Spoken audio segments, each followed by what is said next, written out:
meditations of our hearts be acceptable in your sight, Lord, for you are our rock and our Redeemer. In your name we pray and give you thanks. Amen. This morning I give you, the title of the sermon is The Parable of Us. So last night I saw Us, which is like the new horror movie by Jordan Peele. And I won't give any spoilers, but it was good and it's pretty dang deep.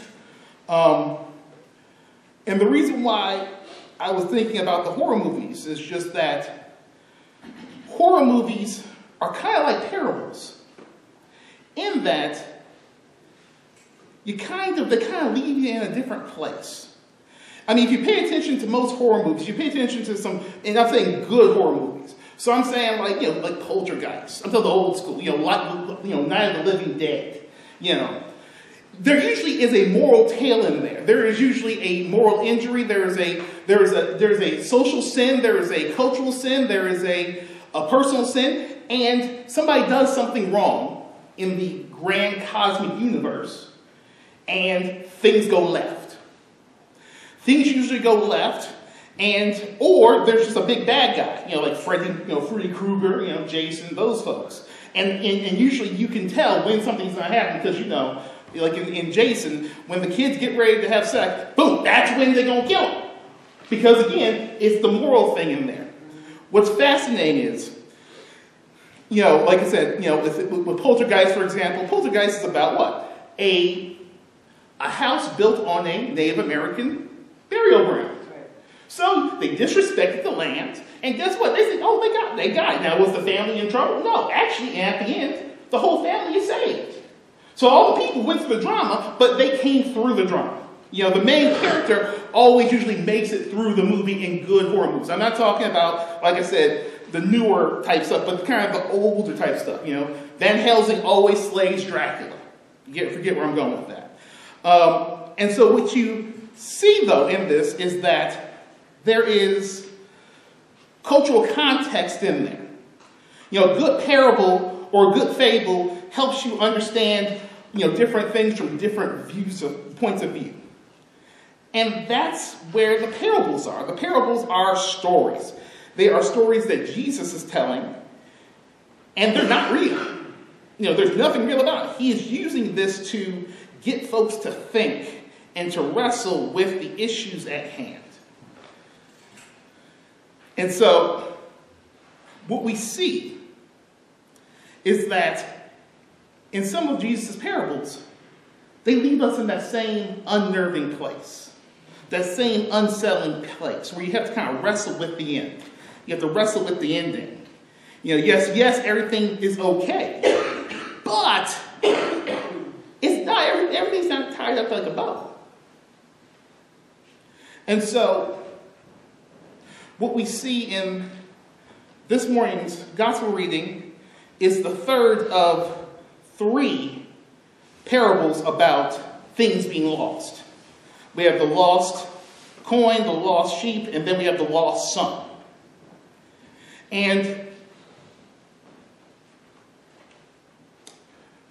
the interesting thing about it is that you could look at it when you go through the plot of this parable, the parable of the prodigal son, or you can see how a son could how this could be a horror movie to many people. This could be, I would say that, and each character has a nightmare scenario in this parable. The son's horror movie, the son's issue, it begins good, but then goes cuckoo. The son tells his dad, I'm out, I'm gone, I want my stuff, and I'm going to hit the streets. I am going to take my inheritance, and I'm going to go to a foreign country. So you could say, and I could think of it today in our context, it's like a farm boy, or even a good kid who's worked in the family business, and he's gone, and he's taken everything he's got, and he's not only gone to Vegas, he went to Monte Carlo. He went across to the other continent. He's not doing Vegas big, he's doing Prince, he's doing Grace Kelly big. Okay, he's taking it to a whole nother level. And poof, it's gone.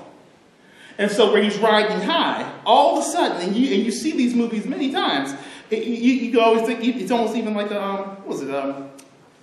Ebenezer Scrooge to a certain extent. You're trying to think, wow, that's kind of scary. And this young rich boy, this rich boy is now in Monte Carlo or wherever he's at. He's in the fields, and now he's worse off than he ever was before. Where he had everything, now he's lost everything. Where he had all the stuff, it's just gone. And now it's so bad that he's like, look, I'll go work as one of my dad's slaves. That's horrible. It's like Don Jr. or Eric Trump all of a sudden working at McDonald's. That's a horror movie for them, but that might be justice for us. And so, but still it doesn't sit with us right. But then there's the main character of the parable. The main character of the parable is the father. And this is a horror movie or a horror parable that could wrestle with us a little bit harder. It touches us a little differently. Because it begins with it could be seen as some of the most hurtful words that a parent could hear. Now, some interpreters have understood that when the child has asked for their inheritance, they're basically saying, drop dead, Dad, I'm done with you, give me my stuff, I don't need you no more. And that may not be true in terms of the interpretation from that. However, the separation and the leaving of a child and losing a child to go and do what they want to do that you may not agree with is very painful. When you are dealing with the realities of wondering what's going on with your kid this week. Are they making the right decisions? Okay, I know they're going to Bourbon Street, but when they go to Bourbon Street, are they keeping safe? When they're in college, are they doing the right things? Please don't have them do drugs. Please don't have them put themselves in the wrong situations. As a parent to a daughter, please don't have her put her in situations with strange men who will take advantage of her. These are horror movies that parents have. And they're real.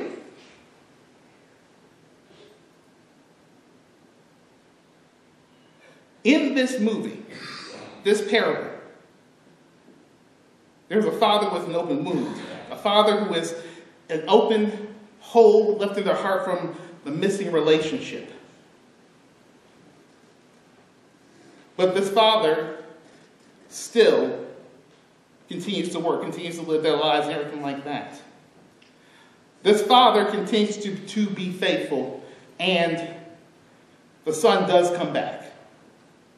We know this story. We've heard this story 100 times. We've heard it thousands of times. It's been preached millions of times, probably over the past, 2,000 years. So, what makes anything different than this sermon here? Yes, there's an open wound. But when he returns, the father opens his heart with compassion. He is faithful, he is loving. He, in fact, gives him the stuff because the apple of his eye has returned.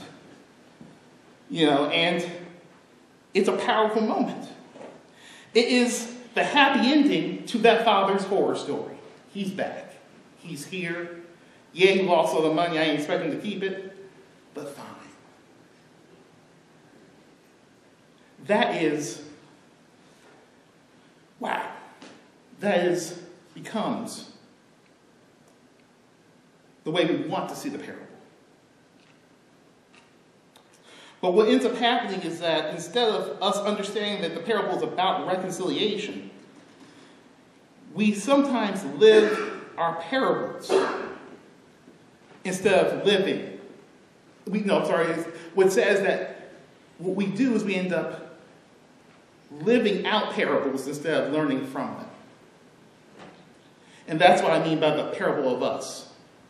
Because instead of understanding that, yeah, she may go and then he may come back, or she may come back, we don't realize that it's a story. Our job is to understand what the protagonist is what's going on with the protagonist.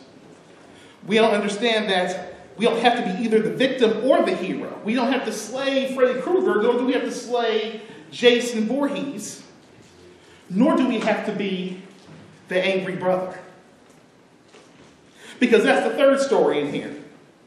Is, okay, this brother has stayed with his dad, stayed with the family, done the right thing, and dealt with the trauma and the pain of the son leaving. So he has been, all these new wounds, these old wounds that were closed for him have now been reopened. And he's angry.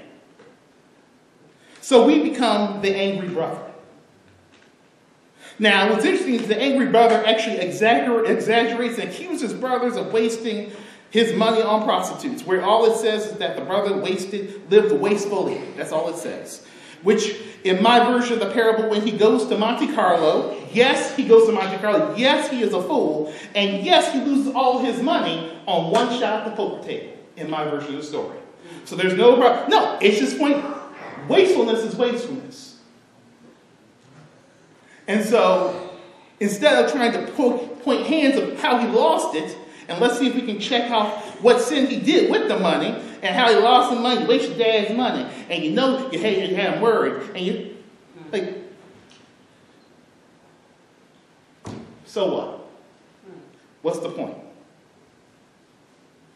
The whole idea, though, and what we're talking about in terms of these three stories, these three horror stories, these three stories or parables that kind of leave us a little unhinged because we don't necessarily want to be the dad. We don't want to necessarily be the one son, and we definitely don't want to be the other son. We don't want to be angry. We don't want to be lonely, and we don't want to be broke. We don't want to be none of them. Guess what? You don't have to. Because the reality of it is that we don't have to put ourselves in the movie or the parable. Instead of just listening to the tale, understanding what it's saying and moving on. It's kind of like listening to yourself when you're watching a scary movie. You know, now, or let's put it like this. If you go see a scary movie in a black neighborhood, it's very different than you go see a scary movie in a white neighborhood. Because you got lots of talking around you in the black theater. And that's a wonderful thing. So usually when you're watching a scary movie, you'll hear somebody say, "Girl, don't open that door." You know he's behind that door. "Girl, don't do it." Look, and then you know the other phrase is, "Leave the white girl on the ground. You know she tripped. Keep running. Don't pick her up. No. You gonna get stabbed. The white girl gonna make it. Just keep running, brother. Don't go back." And the purpose of the parables and the purpose of the Bible isn't for me to yell at you saying, "Don't be the wasteful son. Don't be the angry son. Don't be the faithful dad, yes, but don't be the one that's hurting." The purpose is to help us to come back to ourselves. The purpose is to come back to the one who created us in our image, in his image. The idea is that where the faithful son opens his heart and his mind, the faithful father opened his heart to the spirit of reconciliation. We have to open our hearts also. These unsettling stories, which makes us search ourselves and elicit a response, we can choose a response that is more than just reacting to the story. We can choose to watch the movie and not be in the movie. We can choose to listen to the parable and not be the parable. So what I'm saying is that then we can choose cooperation. The cooperation of one family together, one family united, one family reconciled. Instead of the competition of, he already wasted all your money and I'm still making you money. I'm more valuable than him. Or he's more valuable than me. My feelings are hurt. It's about choosing grace instead of being ungrateful for the realities of the blessings that we've already had.